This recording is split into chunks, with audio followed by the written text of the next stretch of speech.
కూతురు కవిత మీద ఉన్నటువంటి ప్రేమని తండ్రి కేసీఆర్ వదులుకోలేకపోతున్నారన్నట్లుగా తెలుస్తోంది. సో ఈ క్రమంలో కూతురికి ఉన్నటువంటి కోపాన్ని తగ్గించేలా ఆ యొక్క పాత్రని తన సతీమణైనటువంటి శోభకి అప్పగించినట్లుగా తెలుస్తోంది. వాస్తవానికి గడిచిన బుధవారం తన అల్లుడైనటువంటి కవిత బర్త్డే వేడుకలకి భార్యను పంపించి కాస్త మంత్రాంగం నడిపారు మాజీ ముఖ్యమంత్రి కేసీఆర్ అనేటువంటి వార్తలు అయితే ఇప్పుడు చక్కర్లు కొడుతున్నాయి. మరొక వైపు బీఆర్ఎస్ వర్గాలే చర్చించుకున్నటువంటి పరిస్థితి.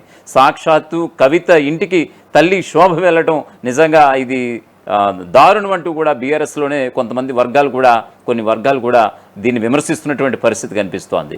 ఏదేమైనా సరే అంటే వాస్తవానికి బీఆర్ఎస్ పార్టీ ప్రాథమిక సభ్యత్వానికి రిజైన్ చేసినటువంటి కవిత రాజీనామాని ఇప్పటి వరకు కూడా బీఆర్ఎస్ హైకమాండ్ ఆమోదించకపోవడం కూడా కేసీఆర్ డైరెక్షన్ మేరకే నడుస్తున్నారు బీఆర్ఎస్ అధిష్టాన పెద్దలు కూడా అనేది కూడా చాలా తేటతలం అవుతుంది. ఎందుకంటే కూతుర్ని దూరం చేసుకోకూడదు అనేటువంటి ఒక అభిప్రాయంలో మాజీ ముఖ్యమంత్రి కేసీఆర్ ఉన్నట్లుగా తెలుస్తోంది. సో ఈ క్రమంలోనే భార్య శోభని ఇంటికి పంపించి అంటే కూతురితో తల్లి మంత్రాంగం నడిపేలా తెర వెనకుండి మంత్రాంగం నడిపేలా ఆయన చేశారు అనేటువంటి వార్తలు అయితే ఒకసారిగా గుప్పుమంటున్నాయి. కాస్త ఓపికగా ఉండమ్మా, నాన్న తర్వాత నువ్వే అన్నీ జాగ్రత్తగా నువ్వే చూసుకుంది కానీ అనేటువంటి మాటలు కూడా ఆమె చెప్పినట్లుగా తెలుస్తోంది. సో ఈ క్రమంలో తల్లి శోభ ఇచ్చినటువంటి హితబోధతో, తల్లి శోభ చెప్పినటువంటి సూచనలతో ఎమ్మెల్సీ కవిత, కూతురు కవిత వెనక్కి తగ్గుతున్నారు. కాస్త కోపంలో, ఆగ్రహవేశంలో కాస్త బీఆర్ఎస్ పార్టీని ఇరుకుని పెట్టేలా చేస్తున్నటువంటి ఆ ప్రయత్నాలు కూడా ఇప్పుడు తగ్గబోతున్నాయి. కూతురు కవిత ఖచ్చితంగా వెనకడుగు వేస్తున్నారు. ఖచ్చితంగా కూతురి మీద ఉన్నటువంటి ప్రేమని కేసీఆర్ చంపుకోలేకపోతున్నారు. ఖచ్చితంగా ఎవరైనా బయట వాళ్ళే ఎంత కాదనుకున్నా తన కూతురే అనేటువంటి ఒక డైలాగ్స్ అయితే సొంత పార్టీ నుంచి వస్తున్నటువంటి సందర్భం. ఎంత కాదనుకున్నా కూతురే కదా. సో ఇటువంటి టైంలో ఖచ్చితంగా తండ్రి తన ప్రేమను చూపకపోతే ఇంకేమిటి అనేటువంటి ఇవి కూడా వస్తున్నాయి బలమైనటువంటి వాదనలు. సో ఈ క్రమంలో దీనికి సంబంధించినటువంటి ఒక వార్తని ప్రముఖంగా మీకు వివరించే ప్రయత్నం అయితే నేను చేస్తాను. ఎమ్మెల్సీ కవిత ఇంటికి బీఆర్ఎస్ చీఫ్ కేసీఆర్ సతీమణి శోభ వెళ్లారు. బుధవారం రాత్రి ఆమె అల్లుడు కవిత భర్త అనిల్ పుట్టినరోజు వేడుకలకు హాజరయ్యారు కవిత తల్లి శోభ. ఈ సందర్భంగా శోభ తన కూతురు కవితకు కీలకమైన సూచనలు చేసినట్లుగా తెలుస్తోంది. కొద్ది రోజులు నిదానంగా ఉండాలని, అన్నీ సర్దుకుంటాయని కవితకు తల్లి శోభ భరోసా ఇచ్చినట్లుగా ఇటు బీఆర్ఎస్ వర్గాలు చెబుతున్నాయి. కల్వకుంట్ల కుటుంబంలో తీవ్ర విభేదాల వేళ కవిత ఇంటికి కేసీఆర్ భార్య శోభ వెళ్లడం ఇప్పుడు సర్వత్రా చర్చనీయాంశంగా మారింది. కవిత ఆహ్వానించినా కూడా కవిత కుమారుడి పుట్టినరోజు వేడుకలకు కూడా శోభ వెళ్ళలేదు. సాధారణంగా కవిత కుమారుడి పుట్టినరోజున కవిత ఇంట్లో సత్యనారాయణ స్వామి వ్రతం చేసుకుంటూ ఉంటారు.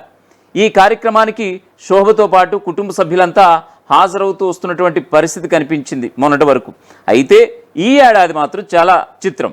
ఈ ఏడాది మాత్రం కుటుంబంలో జరిగినటువంటి పరిణామాల నేపథ్యంలో అలా జరగలేదు. ఆ ఆనవాయితీకి బ్రేక్ పడింది. తన కుమారుడి బర్త్డే కార్యక్రమానికి రావాలని సాక్షాత్తు కవిత ఆహ్వానించినా కూడా ఆమె తల్లి శోభ హాజరు కాలేకపోవడం నిజంగా కవిత మనసుని గాయపరిచింది అనేటువంటి వార్తలు కూడా మొన్న చూసాం. అయితే కొత్త బట్టలు, పూజా సామాగ్రి పంపించారని కూడా ఇటు బీఆర్ఎస్ శ్రేణుల నుంచి కూడా మనకు అందుతున్నటువంటి సమాచారంగా చెప్పవచ్చు. ఇదిలా ఉంటే మాజీ మంత్రి హరీష్ రావు, మాజీ ఎంపీ సంతోష్ రావు అవినీతికి పాల్పడ్డారని, వారి వల్లే కేసీఆర్కు అవినీతి మరకంటిందని ఇటీవల కవిత సంచలన ఆరోపణలు చేశారు. ఈ వ్యాఖ్యల తర్వాత ఆమెను పార్టీ నుంచి సస్పెండ్ చేశారు కేసీఆర్. అనంతరం బీఆర్ఎస్ పార్టీ ప్రాథమిక సభ్యత్వానికి అలాగే ఎమ్మెల్సీ పదవికి కవిత రాజీనామా చేసినటువంటి సందర్భం కూడా మనం చూసాం. తాను కొత్త పార్టీ పెట్టబోతున్నట్లుగా వస్తున్నటువంటి ఊహాగానాలపై కవిత కూడా స్పందించారు. ప్రస్తుతం తాను ఏ పార్టీలో కూడా చేరడం లేదని, భవిష్యత్తులో ఏం చేయాలనే దానిపై జాగృతి కార్యకర్తలు, మేధావులతో మాట్లాడిన తర్వాతే నిర్ణయం తీసుకుంటానని కవిత కుండబద్దలు కొట్టినట్టుగా చెప్పుకొచ్చారు. అయితే ఇదిలా ఉంటే పార్టీ సభ్యత్వానికి కవిత రాజీనామా చేసినప్పటికీ కూడా బీఆర్ఎస్ పార్టీ ఇంకా ఆమోదించలేదు.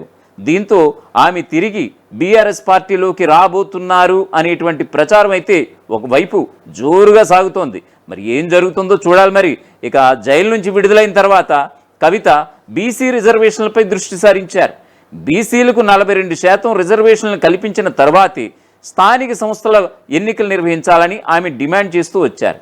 దీనిపై కాంగ్రెస్ ప్రభుత్వాన్ని అలాగే రాహుల్ గాంధీ వంటి జాతీయ నాయకులను కూడా ఆమె ప్రశ్నించినటువంటి సందర్భం. ఈ అంశంపై ఆమె నిరంతరంగా పోరాటం చేస్తూ వస్తున్నారు జాగృతి తరపున. ఏదేమైనా సరే కవిత కొత్త పార్టీ పెట్టబోతున్నారా? ఆమె వేరే పార్టీలోకి వెళ్ళే ఛాన్స్ ఏమైనా ఉందా? ఎందుకంటే ప్రధానంగా ఆమె చూపుడు వేలు మాత్రం ప్రధానంగా పార్టీలో ఉన్నటువంటి హరీష్ రావు పైనే చూపిస్తోంది ఆమె చూపుడు వేలు. ఎందుకంటే ఖచ్చితంగా బీఆర్ఎస్ పార్టీని నాశనం చేసే వ్యక్తి హరీష్ రావు. తన తండ్రి తర్వాత కేటీఆర్, తన అన్న అయినటువంటి కేటీఆర్కి ప్రధాన శత్రువు, తెర వెనుక ఉన్నటువంటి ప్రధాన శత్రువు హరీష్ రావు. ఈ మాట సాక్షాత్తు కవిత మీడియా ముందు వెళ్ళగక్కడం, అన్నయ్య నన్ను ఇలా చూడకు, దయ ఉంచి పార్టీలో ఉన్నటువంటి పరిస్థితులు అర్థం చేసుకో, నేను ఇంత ఆవేదనను వెళ్ళిపుచ్చుతున్నాను, తెర వెనుక ఇంత జరుగుతుంది అని సాక్షాత్తు చెల్లెలు కవిత అన్నకి నిజంగా దయనీయ పరిస్థితిలో ఉండి ఆమె వేడుకున్నటువంటి సందర్భం కూడా మొన్న ప్రెస్ మీట్లో కూడా చూసాం. సో ఈ మేరకి ఆమె ఏదైనా కొత్త పార్టీ పెడతారా, నిజంగా వేరే పార్టీలోకి వెళ్తారా? మరొక వైపు ఆల్రెడీ బీఆర్ఎస్ పార్టీ నుంచే కాస్త కవితపై విమర్శలు కూడా వచ్చినటువంటి సందర్భం. కాంగ్రెస్తో అంటగాగుతున్నారని కాసేపు, లేదు బీజేపీ వాళ్ళతో ఉంటున్నారని మరి కాసేపు, ఇలా రకరకాలమైనటువంటి ఊహాగానాలు కూడా చర్చకు వచ్చాయి. మొత్తానికి కవిత ఆగ్రహావేశాలకి కారణం లేకపోలేదు. ఎందుకంటే తీన్మార్ మల్లన్న ఇప్పటికే కొన్నాళ్ళ నుంచి కవిత జాగృతి ఆధ్వర్యంలో చేపడుతున్నటువంటి కార్యక్రమాలు కావచ్చు, బీఆర్ఎస్ ఎమ్మెల్సీగా ఉన్నటువంటి కవిత వాస్తవానికి ఏ జిల్లాల పర్యటనకు వెళ్ళినా కూడా, ఆమె ఏ చోటకు వెళ్ళినా కూడా పార్టీ శ్రేణులు ఎక్కడ కూడా హాజరు కాకూడదన్నటువంటి ఒక నిబంధనని, ఒక ఆదేశాలను కూడా ఇప్పుడు ఆనాడు బీఆర్ఎస్ హైకమాండ్ ఇవ్వటం. సో ఈ క్రమంలో ఆమె నిజంగా ఎక్కడ ఏ ప్రెస్ మీట్ పెట్టినా దాని కవరేజ్ అంటే నమస్తే అంటే ఈ యొక్క బీఆర్ఎస్ అనుకూల మీడియా ఏదైతే ఉందో ఎక్కడ కూడా కవరేజ్ రాకపోవడం ఆవిడలో ఆగ్రహవేశాలకు కారణమైపోయింది.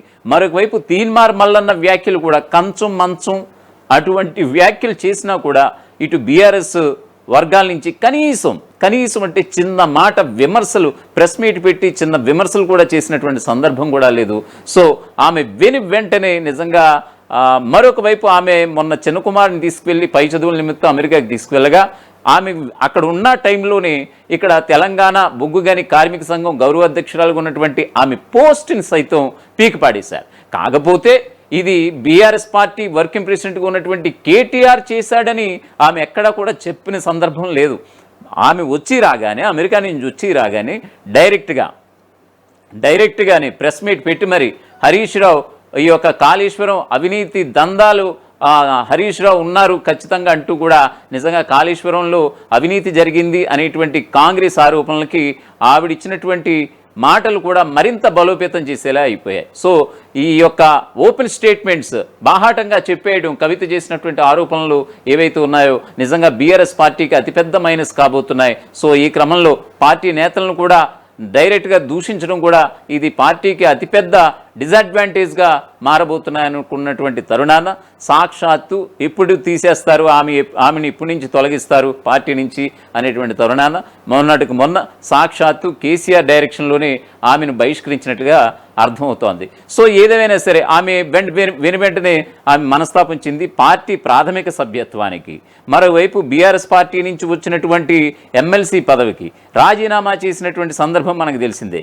ఏదేమైనా సరే పార్టీ ప్రాథమిక సభ్యత్వానికి రాజీనామా చేసిన అనంతరం ఇప్పటి వరకు కూడా బీఆర్ఎస్ అధిష్టానం ఆమె యొక్క రిజైన్ని యాక్సెప్ట్ చేయకపోవడం అనేక అనుమానాలకి తావిస్తోంది.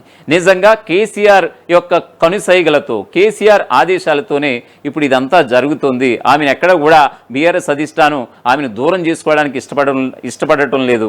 ఎస్, కేసీఆర్ ఖచ్చితంగా కూతురి మీద ఉన్నటువంటి ప్రేమని చంపుకోలేక ఖచ్చితంగా ఆమె యొక్క రిజైన్ని హోల్డ్లో పెట్టినట్లుగా తెలుస్తోంది. సో ఈ క్రమంలోనే భార్య శోభతో అంటే కూతురి వద్దకి తల్లిని పంపించి మంత్రాంగం నడుపుతున్నారు. ఖచ్చితంగా కాస్త కొన్ని రోజులు ఊపి పడితే వచ్చే రోజులన్నీ మంచి రోజులే, మనకంతా బాగుంటుంది అనేటువంటి సందేశాన్ని అయితే భార్య అంటే కేసీఆర్ తన సతీమణి అయినటువంటి శోభతో కూతురికి చెప్పించే ప్రయత్నం చేశారని తెలిసింది. అది కూడా మొన్న కొన్ని గంటల క్రితం బుధవారం రోజు ఒక నైట్ ఆల్రెడీ కవిత ఇంట్లో తన భర్త సెలబ్రేషన్స్కి, అనిల్ బర్త్డే సెలబ్రేషన్స్కి అత్తగారుగా ఉన్నటువంటి శోభ హాజరవటం.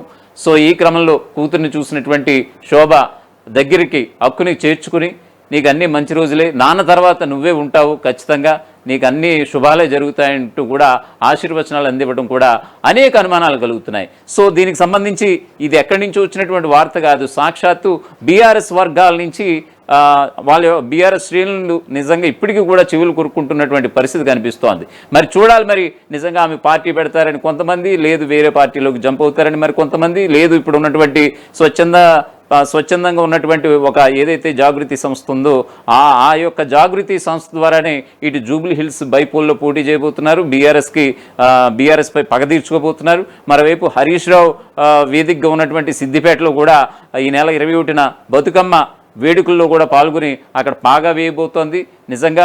సో ఈ క్రమంలో ఆవిడ జాగృతి ఆధ్వర్యంలో ఆవిడ కార్యాచరణ ముందుకు సాగబోతుంది అనేటువంటి వార్తల నేపథ్యంలో మరి ఏ రకంగా ఇది ముందుకు వెళ్తుంది అనేది చూడాలి మరి అంశమైతే. సో ఈ క్రమంలో కేసీఆర్ అయితే ఖచ్చితంగా కవితని దూరం చేసుకోలేదు, కవితని హక్కును చేర్చుకుంటారు అనేటువంటి ఊహాగానాలు అయితే మరింత బలపడుతున్నాయి. అసలైన తొలి వెలుగు. ఫాలో వాట్సాప్ @తొలి వెలుగు official.